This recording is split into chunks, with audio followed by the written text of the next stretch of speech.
தமிழ்நாட்டை விட கிராமம் அதிகம். அவங்க நடத்தாத 100 நாள் வேலைவாய்ப்பு திட்டத்தை அவன் நடத்திட்டு இருக்கா. என்ன கதை விட்டு சுத்துறாங்களா?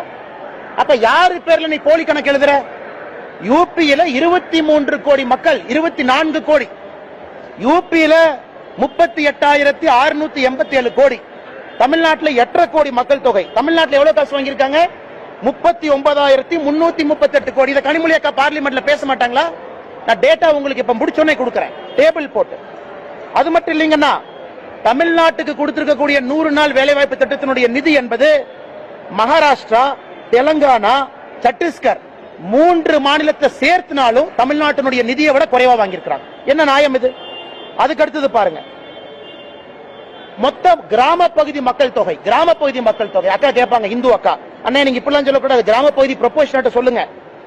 ஆந்திரால கிராம பகுதி மக்கள் தொகை பீகார்ல 9%, மத்திய பிரதேசல 5%, உத்தரப்பிரதேசல 15%, தமிழ்நாட்டில் 3.7 கோடி. 8.5 கோடியில 3.7 கோடி. உத்தரப்பிரதேசல 23 கோடியில 15 கோடி கிராமப்புறம். 23 கோடி மக்கள் தொகையில 15 கோடி கிராமப்புறம், அவன் 38,000 கோடி. 8.5 கோடி மக்கள் தொகையில 3.7 கோடி கிராம மக்கள், ஆனா நான் 39. அப்ப இடையில எவனோ பணத்தை சாப்பிடுறான். Clear, data clear. அப்ப இடையில எவன் பணத்தை சாப்பிடுறான் இப்ப தொலைட்டு இருக்கும். இடையில பணத்தை சாப்பிடறோம்னு தூக்கணும்.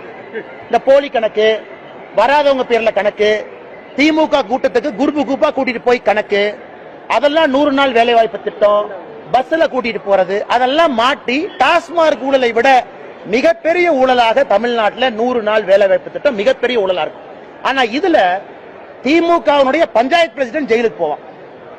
அவங்க எல்லாம் கட்டி வைக்கணும்னா திகார் மாதிரி 4 ஜெயில் கட்டணும்.